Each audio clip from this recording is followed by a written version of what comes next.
Le livre des haltes de l'émir Abdelkader.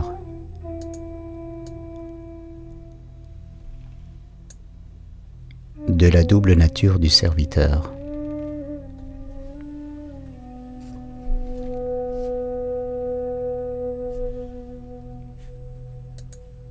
Notre maître, Muhyiddin, nous a laissé ces vers.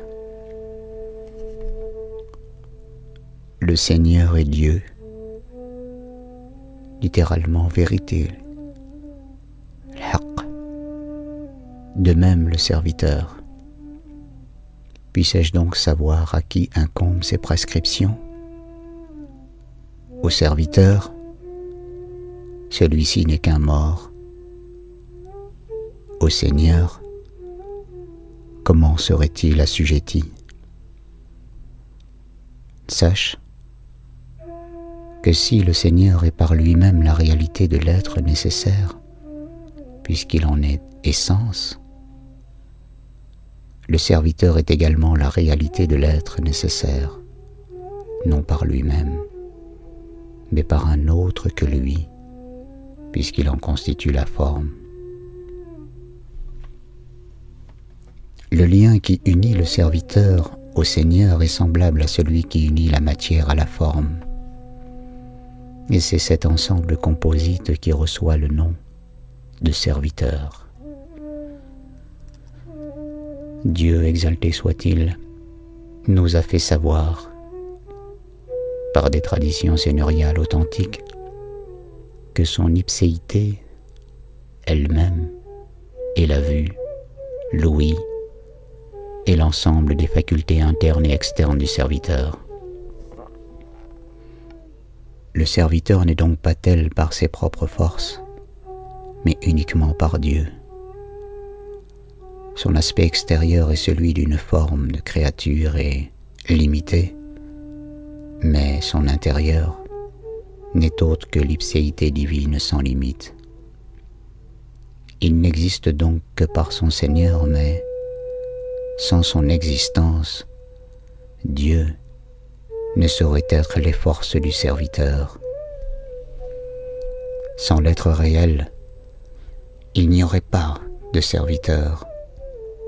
Mais, dépouillé de sa créature, Dieu ne se serait jamais manifesté.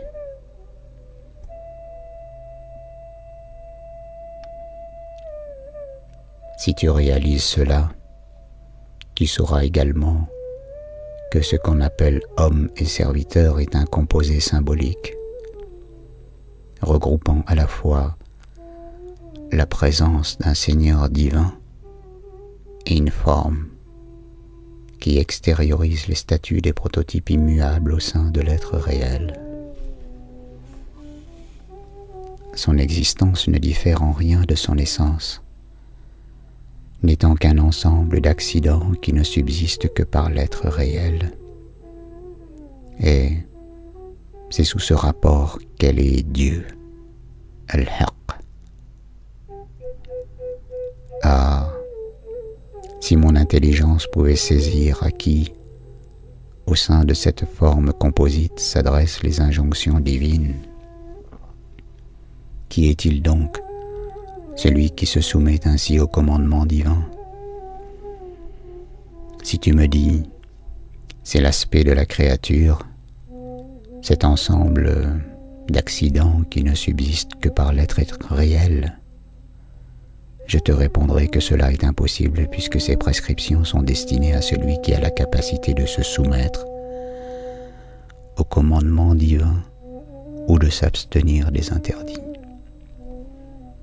Or, nous venons de voir que l'aspect de la créature, de ce qui reçoit le nom de serviteur, est bien incapable de s'en acquitter par lui-même.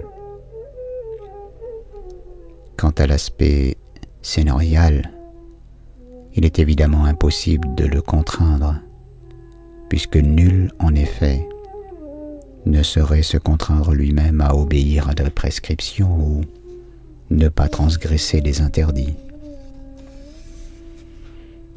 La solution à ce problème n'est pas rationnelle, elle est intuitive. Le serviteur, composé comme nous l'avons vu d'une forme, la créature est d'une ipséité divine, elle, a reçu des facultés, mana, qu'aucune des deux réalités qui le composent ne possède, considérées isolément. C'est donc Dieu, Al-Haq, lequel peut prendre le nom de Seigneur et de Serviteur, qui fait partie de l'ensemble des adorateurs si l'on considère la forme du serviteur, bien que la réalité intérieure de ce dernier soit tout autre. Dieu est donc tout à la fois l'adorateur et l'adoré. Il s'obéit à lui-même, s'il le désire, par l'entremise de ses créatures et se rend justice à lui-même en toute équité, ainsi que l'y autorise son propre droit inaltérable. Chaque prescription divine est donc imposée à un nom divin par un autre nom divin. Beaucoup ont voulu établir une distinction radicale entre le Seigneur et le serviteur, compte tenu de l'origine de ce dernier, en faisant une distinction entre celui-ci et celui-là, et en attribuant l'acte prescrit au Seigneur ou au serviteur exclusivement. C'est le point de vue de la plupart des théologiens, qu'ils soient sunnites, mu'tazilites ou philosophes. Mais ils n'ont aucun argument à offrir qui soit à l'abri de toute critique. L'imam des connaissants, Muhyiddin Ibn Arabi, a évoqué le problème de l'attribution des actes dans ses illuminations mécoises et dans d'autres ouvrages. Avançant tour à tour des arguments rationnels, scriptutaires ou intuitifs, il soutient ici que les actes n'appartiennent qu'à Dieu, et là, qu'ils appartiennent de façon partielle au serviteur. Mais, de tous les développements qu'il a consacrés à cette question dans ses différents ouvrages, celui qui résume le mieux sa pensée et qui est le plus finement intuitif se situe au 296e chapitre des Illuminations mécoises. Ce chapitre traite de la science des modalités.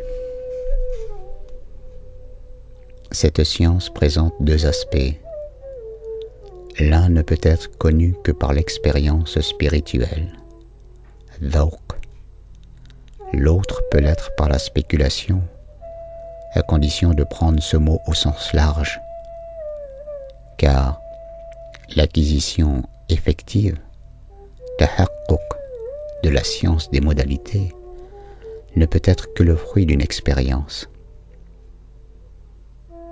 À ce sujet, mon bien cher fils, Shamsuddin Ismail Ben Saoudaqin al-Nouri, a attiré mon attention sur un point qui était alors pour moi un fait acquis. J'avais déjà traité ce sujet dans le chapitre consacré aux lettres de l'alphabet arabe, mais sous un angle assez différent de celui qu'il me fit entrevoir. Il s'agit de savoir si la théophanie qui prend pour support des actes du serviteur est une possibilité effective ou non. J'ai tantôt nié d'un certain point de vue que cela fût possible, et tantôt affirmé d'un autre point de vue la nécessité de cette théophanie puisqu'elle est conforme à la nature même d'une prescription divine. Il est inconcevable en effet que le savant, le très sage, prescrive à quelqu'un une œuvre qu'il est incapable d'accomplir.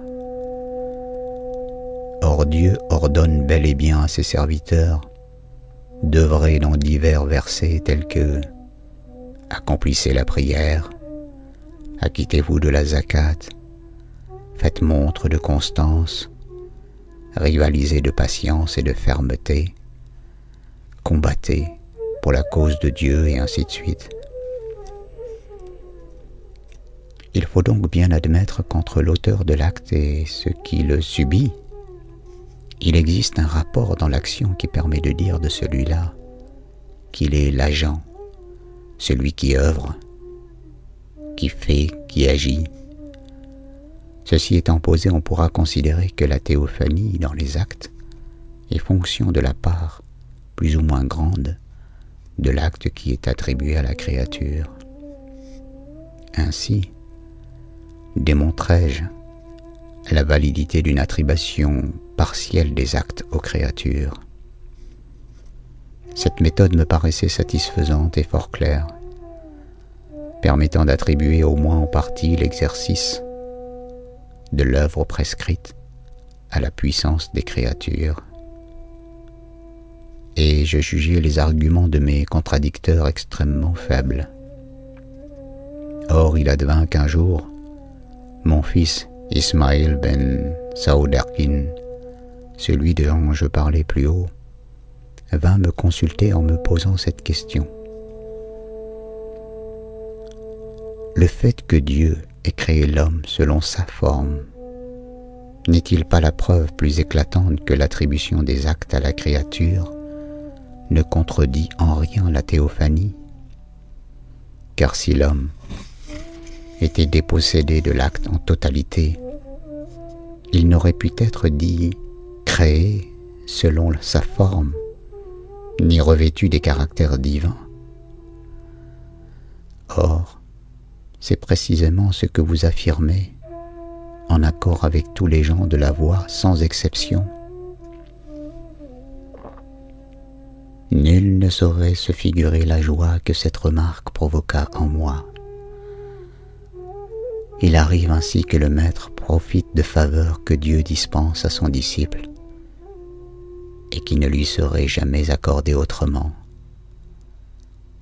Un homme de grande valeur peut parfaitement se voir accorder des lumières par l'intermédiaire d'un homme du commun qui vient lui soumettre une question ou un problème. Et nous savons cela de manière péremptoire.